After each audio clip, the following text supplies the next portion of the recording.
Halo semua, kembali lagi di channel Bochnime. Sebelum kita mulai, klik tombol subscribe dan aktifkan notifikasinya supaya kalian tidak ketinggalan info dan teori terbaru mengenai One Piece. Sekarang lanjut ke pembahasan. Kali ini Mimin Bochnime melanjutkan scene selanjutnya. Kali ini kita akan menyoroti momen menarik dalam pertarungan antara Im-sama melawan seorang prajurit raksasa yang kuat di area sekolah Walrus. Seperti pernah kita bahas sebelumnya, beberapa waktu lalu muncul seorang karakter baru dari kalangan para raksasa. Dia memiliki kemampuan di atas rata-rata, sehingga dengan penuh percaya diri, dia menghadapi Im-sama yang telah diketahui sebagai bos dari para musuh di sana, sekaligus dalang utama di balik berubahnya banyak warrior menjadi iblis. Namun, hanya dalam waktu singkat, Im-sama mampu menunjukkan kengeriannya. Prajurit raksasa itu sama sekali bukan tandingan dari sang pemimpin pemerintah dunia tersebut. Dia telah mencoba berbagai cara, tetapi tidak ada satupun yang berhasil melukai Im-sama. Bahkan, ketika Im-sama melancarkan beberapa serangan saja, prajurit raksasa itu langsung terluka dan berada dalam posisi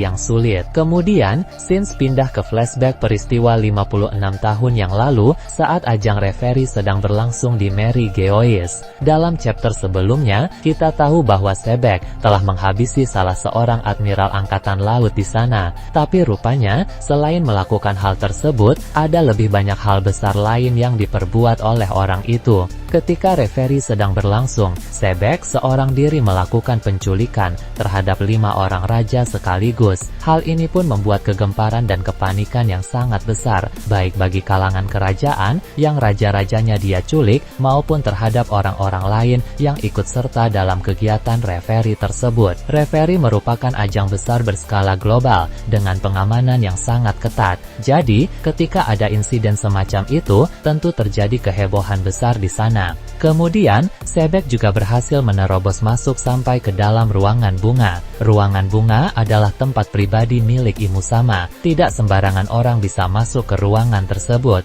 karena keberadaan Im-sama memang sejak lama sudah sangat dirahasiakan. Sebek adalah orang pertama di luar pemerintah dunia yang bisa menerobos masuk sampai ke dalam ruangan bunga milik Im-sama. Bahkan, orang seperti Roger dan Shirohige saja tidak pernah melakukan hal semacam itu. Ketika dia sukses memasuki ruangan terlarang itu, Sebek pun bertemu dengan Im-sama secara langsung. Dalam pertemuan tersebut, Sebek bilang kepada sang pemimpin pemerintah dunia itu bahwa suatu hari nanti dia akan datang kembali. Sebelum meninggalkan ruangan bunga, Sebek juga sempat bilang kepada Im-sama bahwa dia sangat mengidolakan Davy Jones. Untuk mengingatkan kembali, Davy Jones ini sudah pernah disinggung dalam cerita One Piece, walau informasinya masih sangat minim. Menurut Robin, dalam arc Long Ring Longland, Davy Jones adalah seorang bajak laut dari masa lalu, yang konon dikutuk oleh iblis sehingga harus tinggal di dasar laut. Permainan yang kita kenal sebagai Davy Backfight sejatinya juga merupakan bentuk penghormatan kepada sosok mitologi yang bernama Davy Jones itu. Jadi, Sebek sepertinya tahu banyak hal soal Davy Jones, sehingga dia pun sangat mengidolakannya. Masih belum diketahui mengapa dia harus membicarakan soal ini di hadapan Im-sama. Tapi, mungkin saja ada koneksi tertentu antara Davy Jones dengan Im-sama atau dengan hal penting lain yang berkaitan dengan pemerintah dunia dan juga dengan rahasia kebenaran sejarah. Itu karena tak mungkin Sebek mengatakan bahwa dia mengidolakan Davy Jones di hadapan Im-sama secara langsung tanpa alasan. Pasti ada suatu alasan Sebek mengatakan hal itu. Di dunia bajak laut, nama Davy Jones memang sudah sangat terkenal. Dalam kisah-kisah atau film-film bajak laut lain, nama Davy Jones juga pasti selalu disinggung. Dia adalah sosok legenda mengerikan yang selalu ada dalam setiap kisah bajak laut.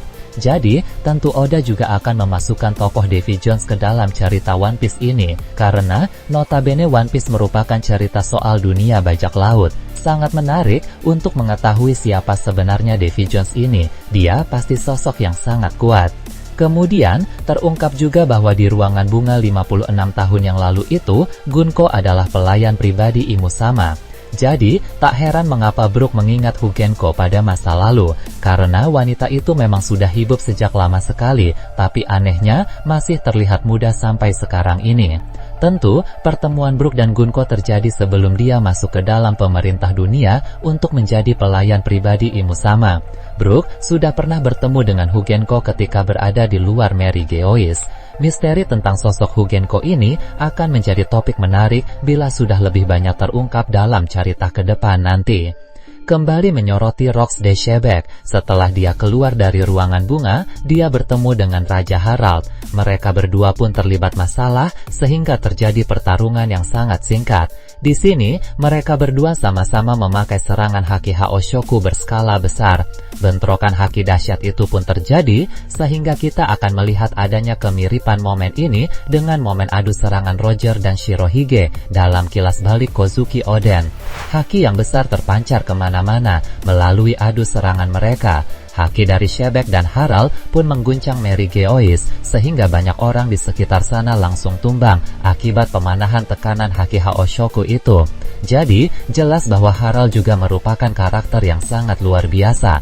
Pada masa primanya, dia sangat kuat, bahkan bisa dikatakan dia adalah raksasa terkuat pada masa itu. Berpindah ke lokasi lain yang juga tak kalah kacau, pertempuran di Mary Geoise juga diperlihatkan. Kali ini, kita kembali menyoroti kelanjutan pertarungan Sabo melawan Shamrock, yang mana keduanya sudah lebih serius dibandingkan sebelumnya, baik dalam kekuatan serangan, kecepatan pergerakan, maupun penggunaan haki. Mereka berdua telah meningkatkannya secara drastis. Para kesatria suci di sana yang melihat hal tersebut berkata bahwa sudah lama sekali Shamrock tidak bertarung seserius ini. Jadi, pada masa lalu, Shamrock pernah bertarung melawan orang kuat yang memaksanya untuk serius seperti sekarang ini.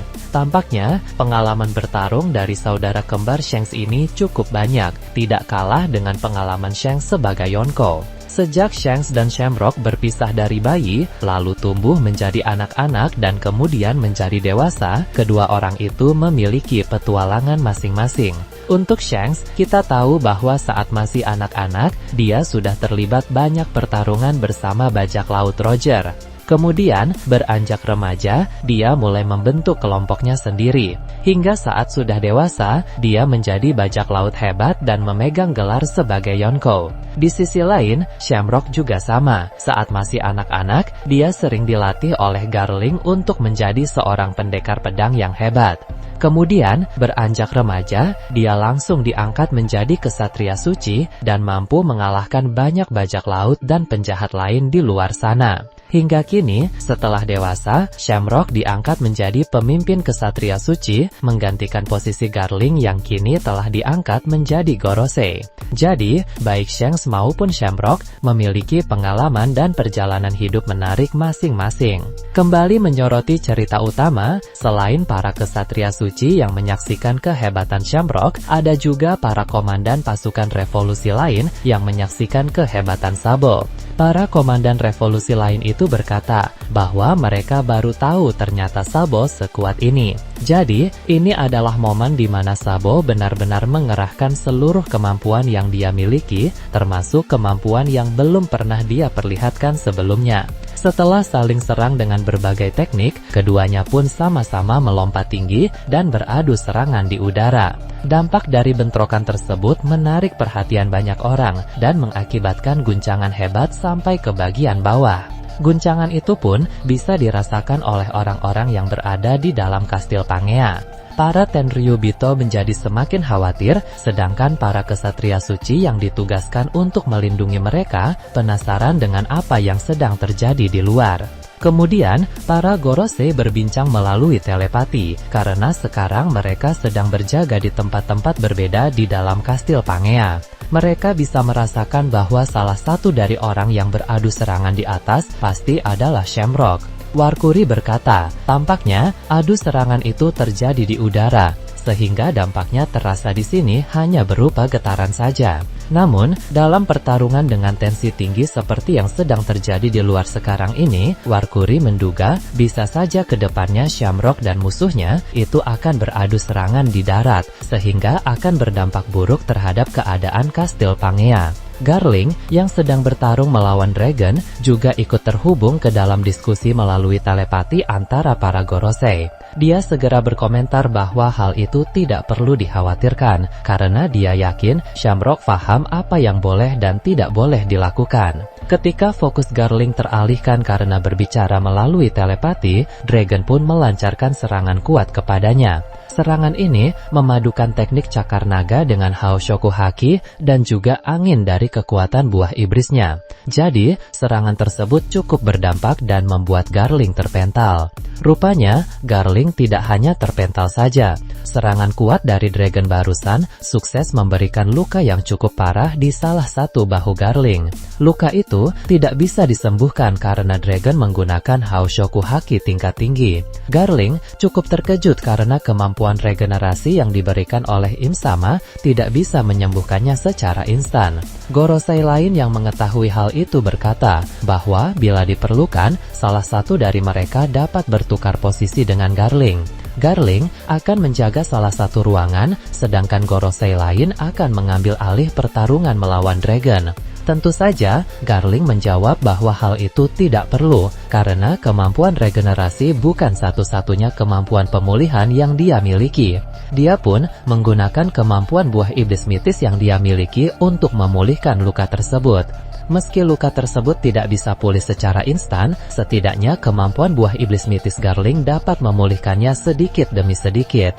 Dragon yang melihat itu tidak tinggal diam. Dia mengambil ancang-ancang untuk menyerang Garling lagi sebelum luka barusan bisa dipulihkan sepenuhnya. Sins kemudian kembali ke kilas balik 46 tahun yang lalu di Elbaf.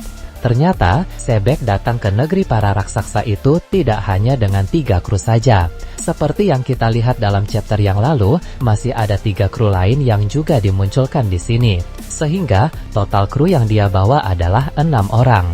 6 orang ini terdiri dari Edward Newgate yang kemudian kita kenal sebagai Shirohige, kemudian Golden Lion Shiki, lalu Miss Buckingham Stussy, ada pula Marlon sang pemimpin geng dari West Blue, Wang Zi ketua sekte bajak laut, dan Gan seorang penyelundup bajak laut. Masing-masing dari mereka memiliki kemampuan serta keahlian yang sangat hebat. Dengan kehadiran orang-orang ini, nama Sebek menjadi semakin menakutkan karena dia tidak hanya hebat dalam kekuatan individual saja, tapi juga punya kru yang sangat luar biasa. Beberapa tahun setelah Sebek datangi Elbaf itu, diketahui dia berhasil menguasai Pulau Hachinosu. Tak heran mengapa Kurohige sebagai anak dari Roxdeck Sebek sangat tertarik untuk menguasai pulau bajak laut itu. Bukan semata-mata karena bajak laut Rox terbentuk di sana, tapi karena Sebek juga pernah menjadi penguasa tempat itu. Kurohige benar-benar mengikuti langkah-langkah dari sang ayah dalam membentuk kelompok bajak lautnya. Satu hal yang belum kita lihat dari Kurohige adalah dia mengadakan permainan Devi Back Fight. Mungkin di masa depan nanti akan ada momen di mana bajak laut Kurohige mengadakan permainan Devi Back Fight dan sangat menarik. Bagaimana menurut kalian terkait ini? Nah, itu tadi berbagai hal menarik pada pembahasan channel Bochnime kali ini. Menurut kalian bagaimana? Silahkan tulis di kolom komentar di bawah. Oke, segitu saja untuk pembahasan kali ini. Jangan lupa like, share, dan subscribe untuk video menarik selanjutnya. Peaceful World!